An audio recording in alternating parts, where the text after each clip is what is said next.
பிறவிப் பெருங்கடல் நீந்துவர் நீந்தார். இறைவன் அடிசேராதார். கடவுளின் திருவடிகளைச் சேர்ந்தவர் பிறவியாகிய பெருங்கடலை நீந்திக் கடப்பர். மற்றவர் நீந்தவும் மாட்டார்.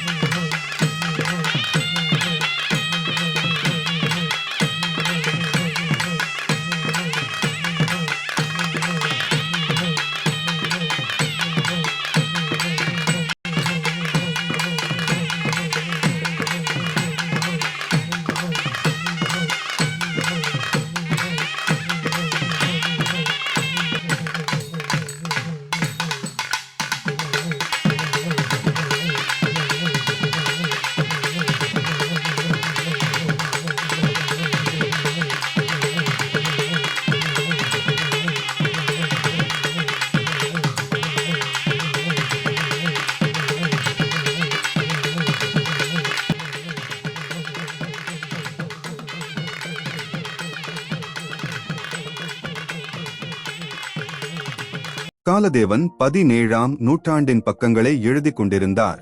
அது ஒரு வசந்த காலம். அமைதியான அரண்மனையில் சாயங்கால நேரம். பார்ப்பதற்கு தேவதைகள் போல இருக்கும் 2 சிறுமிகள் கொஞ்சி கொஞ்சி பேசி விளையாடிக் கொண்டிருந்தனர். பெரியவளின் பெயர் அபரூபா, இளையவளின் பெயர் மாயதுக்கா. அக்கா, ஊரில் திருவிழா நடக்கிறது, நாம் நாளைக்கு கோவில் போகிறோமா என்றாள் மாயதுக்கா.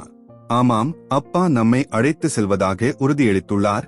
இம்முறை நமது அரண்மனை சார்பாக படையில் இருக்கிறதாம். சந்தோஷம் அக்கா என்று சொல்லி அபரூபாவின் கன்னத்தில் முத்தமிட்டாள் மாயதுக்கா. அக்கா, நான் ஒன்று கேட்பேன், நீங்கள் என்னை கோபிக்க கூடாது என்றாள். என்ன சொல்லு என்று தன் புருவங்களை உயர்த்தி கவனித்தாள். அப்பாவிடம் இம்முறை நாம் கோவிலுக்கு ரதத்தில் செல்வோம் என்று. அப்படி போனால் ஊரில் நடக்கும் திருவிழாக்களை பார்த்து கொண்டே செல்லலாம், ரொம்ப சந்தோஷமாக இருக்கும் என்றாள். ஐயோ, என்னால் முடியாது. வெளியில் அழைத்து செல்வதே பெரிய விஷயம், அதில் ஊரை வேற பார்க்க வேண்டுமா என்றாள் அபரூபா. அது அப்பா எப்போதும் பாதுகாப்பு சம்பந்தப்பட்ட விஷயம் என்றிடுவார். ஒருவேளை நீ எதிர்பார்ப்பது கூட நடக்கலாம். நாம் அதை முடிவு செய்ய வேண்டியதில்லை என்று சொல்லி மாயதுக்காவின் கன்னத்தை ஆசையாக கிள்ளினாள்.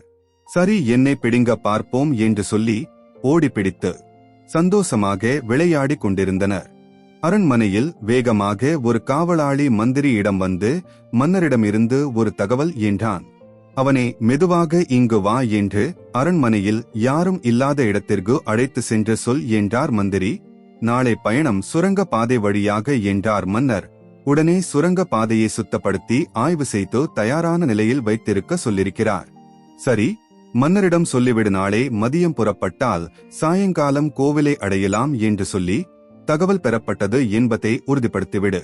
அவன் தலையசைத்து சரி என்று சொல்லிவிட்டு மேலும் அவன் ஏதையோ சொல்ல முற்பட என்ன என்றார். இம்முறை இளவரசிகளும் கூட வருவதாக சொல்ல சொன்னார்.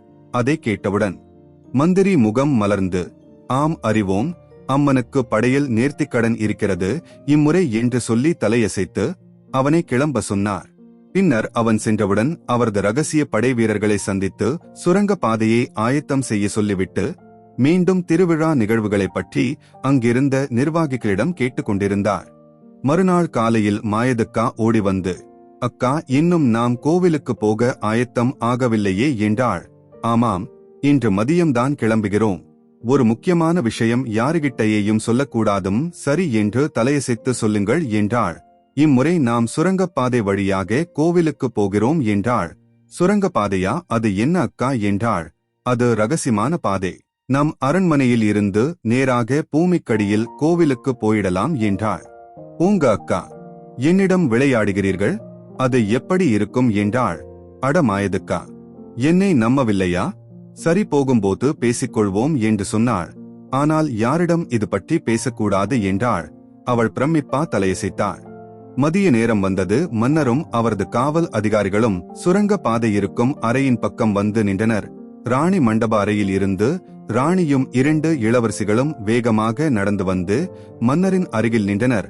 ஏற்கனவே சுரங்கப்பாதை திறக்கப்பட்டு சுத்தம் செய்யப்பட்டு சரியான இடைவெளியில் தீப்பந்தங்கள் ஏற்றப்பட்டு வெளிச்சமாக இருக்குமாறு செய்யப்பட்டிருந்தது. ஆனால் எப்போதும் போடப்பட்டிருக்கும் பெரிய திரையை மட்டும் இன்னும் விலக்காமல் இருந்தது. மன்னர் தலையசைத்து சமிக்கை செய்தார். ரகசிய பாதுகாப்பு படையின் ஒரு பிரிவினர் வேகமாக உள்ளே சென்று ஒரு சரியான இடைவேளை தூரத்தில் நின்று கொண்டு மன்னர் வருவதை எதிர்பார்த்து கொண்டிருந்தனர். மாயதுக்காவின் இரு விழிகளும் ஆச்சரியத்தோடு அங்கும் இங்கும் பார்த்து கொண்டிருந்தது. பின்னர் அபரூபாவின் கைகளை இறுக்கமாக பிடித்துக்கொண்டு, மெதுவாக, அக்கா, நீங்கள் சொன்னது உண்மைதான் என்றாள். அபரூபா புன்னகைத்து மாயதுக்காவின் கன்னத்தில் தட்டி, அமைதியாக இங்கு நடப்பதை பார்த்து கொண்டிரு, பிறகு பேசலாம் என்றாள். திரை விலக்கப்பட்டு அனைவரும் உள்ளே சென்றனர். மன்னர் சென்றவுடன் ரகசிய பாதுகாப்பு படையின் அடுத்த பிரிவினர் வேகமாக உள்ளே சென்று கடைசியாக ஒருவனை பார்த்து சமிக்கை செய்தான். பின்னர் சுரங்கம் மூடப்பட்டு அந்த அறை பழைய நிலைக்கு வந்தது. உள்ளே வந்தவுடன் அபரூபாவும் மாயதுக்காவும் சுரங்க பாதையின் நிலவரை படிகளை கடந்து மிகுந்த ஆச்சரியத்துடன் சுரங்க பாதையில் நடக்கத் தொடங்கினர். மாயதுக்கா ஆர்வத்துடன் எதையோ கேட்க நினைத்து அப்ரூபாவை தொந்தரவு செய்து வருவதை மன்னர் சந்தோஷமாக பார்த்து கொண்டே வந்தார். கொஞ்ச நேரம் கழித்து மாயதுக்காவை பார்த்து, உனக்கு என்ன வேண்டும், என்னிடம் கேள் என்றார் மன்னர். உடனே ஓடிப்போய் அப்பாவின் கையை பிடித்துக்கொண்டு, இந்த சுரங்கப்பாதை ரொம்ப ஆச்சரியமாக இருக்கிறது, ஆனால் பார்க்க பயமாகவும் இருக்கிறது. மன்னர் சிரித்துக்கொண்டே, ஆமாம், நம்ம இப்ப பாதாளத்தில் இருக்கிறோம். ஒருவேளை மூடிய கதவை திறக்க முடியவில்லை என்றால் நாம் எல்லோரும் அவ்வளவுதான். அதற்கு மாயதுக்கா கொஞ்சிய குரலில் ஐயோ என்றாள்.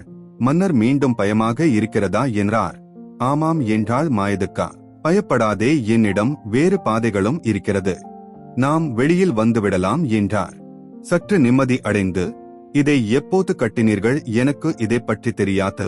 உடனே மன்னர், இதை நாம் கட்டவில்லை என் குட்டி தேவதையே, இந்த சுரங்கப்பாதை கட்டியவர்கள் புகழ்பெற்ற சோழ வம்சம், மிகவும் வீரமானவர்கள் மற்றும் புத்திசாலிகள் என்றார். அதை கேட்டவுடன், அப்படியா என்றால் மாயதுக்கா. மேலும் நம்ம ஊர் பெரிய கோவிலுக்கு போயிருக்கையா, அதுவும் சோழர்கள் கட்டியதுதான். உடனே அபரூபாவும் சேர்ந்து கொண்டு அதை பார்க்க பார்க்க ஆவல் இன்னும் குறையவில்லை. சோழர்கள் மிகவும் திறமைசாலிகள்தான் என்றாள்.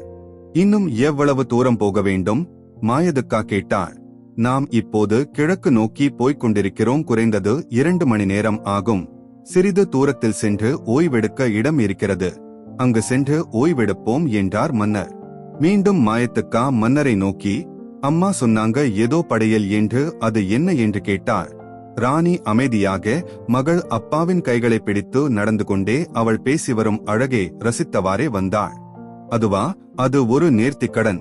அதாவது, உன் அக்காவுக்கு அம்மை நோய் வந்து உடல்நிலை மோசமாகி கண்ணு தெரியாமல் போய்விட்டது. அப்பாவுக்கும் அம்மாவுக்கும் என்ன செய்வது என்றே தெரியவில்லை. அக்கா வலி தாங்காமல் துடித்து தூங்காமல் அழுது கொண்டே இருந்தாள். வைத்தியர்கள் எவ்வளவோ முயன்றும் நோயை குணப்படுத்த முடியவில்லை. நான் இரவு முழுவதும் அனைத்து தெய்வங்களையும் வேண்டினேன்.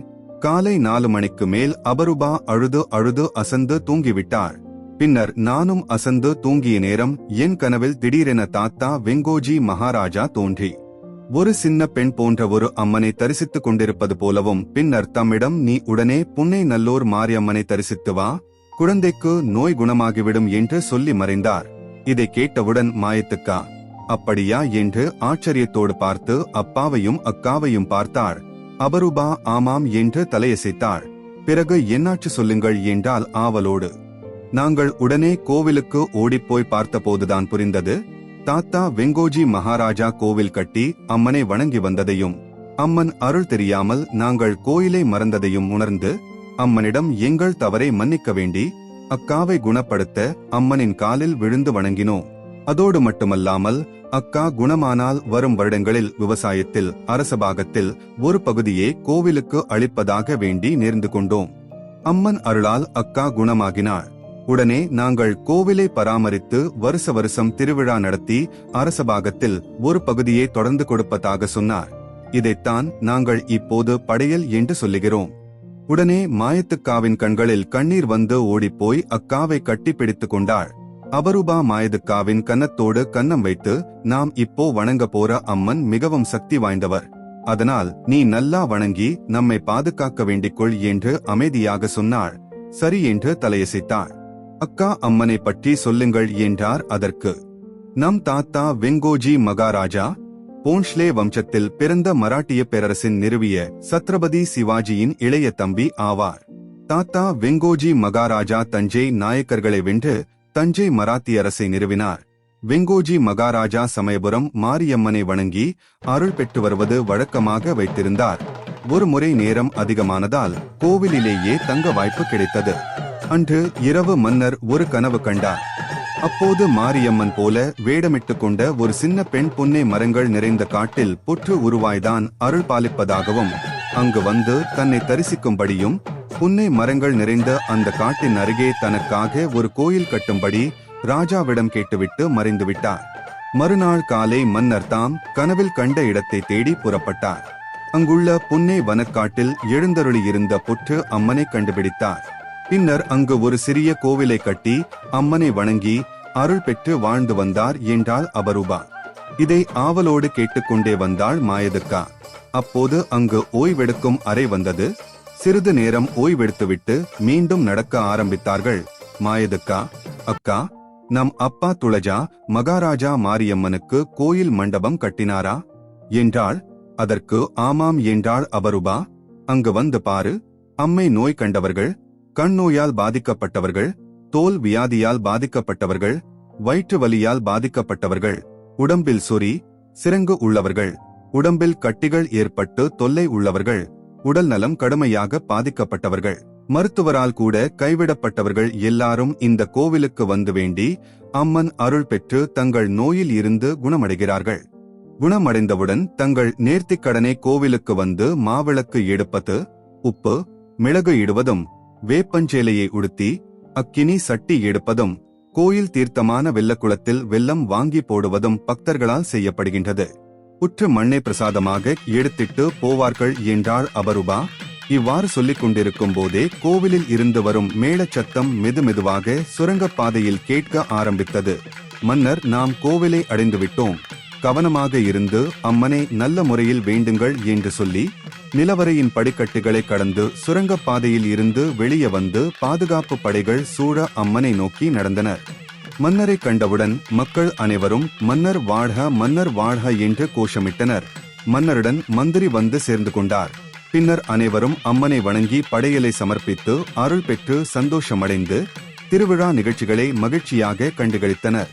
இக்கதையின் மூலம் நாம் தெரிவது என்னவென்றால், பல தேசங்களை ஆண்ட பல வீரதீர செயல்களை புரிந்த மராட்டிய மன்னர்களான சத்ரபதி சிவாஜி மற்றும் அவரது தம்பி தஞ்சையில் மராட்டிய அரசை நிறுவிய வெங்கோஜி ராஜாவும் எப்போதும் தங்களின் பக்தியால் கடவுளின் திருவடிகளை நினைத்து வணங்கி அருள் பெற்று பல கோவில்களை கட்டி மக்களுக்கு அம்மன் அருள் கிடைக்கச் செய்து பாதுகாத்து பிறவியாகிய பெருங்கடலை நீந்தி கடக்க உதவினர். இக்கதையில் வரும் புன்னை நல்லூர் மாரியம்மனை வழிபட்டால் நோய்கள் தீரும். கோவிலின் பெருமை என்னவென்றால், அங்கு புற்று மண்ணால் செய்யப்பட்ட அம்மன் சிலை உள்ளது. இந்த அம்மன் புற்று வடிவில் அருள்வதாகவும், சதாசிவ பிரம்மேந்திரரால் இந்த திருமேனி பிரதிஷ்டை செய்யப்பட்டதாகவும் நம்பப்படுகிறது. மேலும் கோயில் மராட்டிய மன்னர்களால் மூலஸ்தான கோபுரம் எழுப்பப்பட்டு பின்னர் இரண்டாம் சரபோஜி மன்னரால் மகா மண்டபம், நர்த்தன மண்டபம், முன் கோபுரம், பெரிய இரண்டாவது திருச்சுற்று முதலியவற்றை கட்டி கும்பாபிஷேகம் செய்தார் என்பது தெரிய வருகிறது. தொடர்ந்து பதிவுகளை பெறுவதற்கு சப்ஸ்கிரைப் செய்யுங்கள். நன்றி.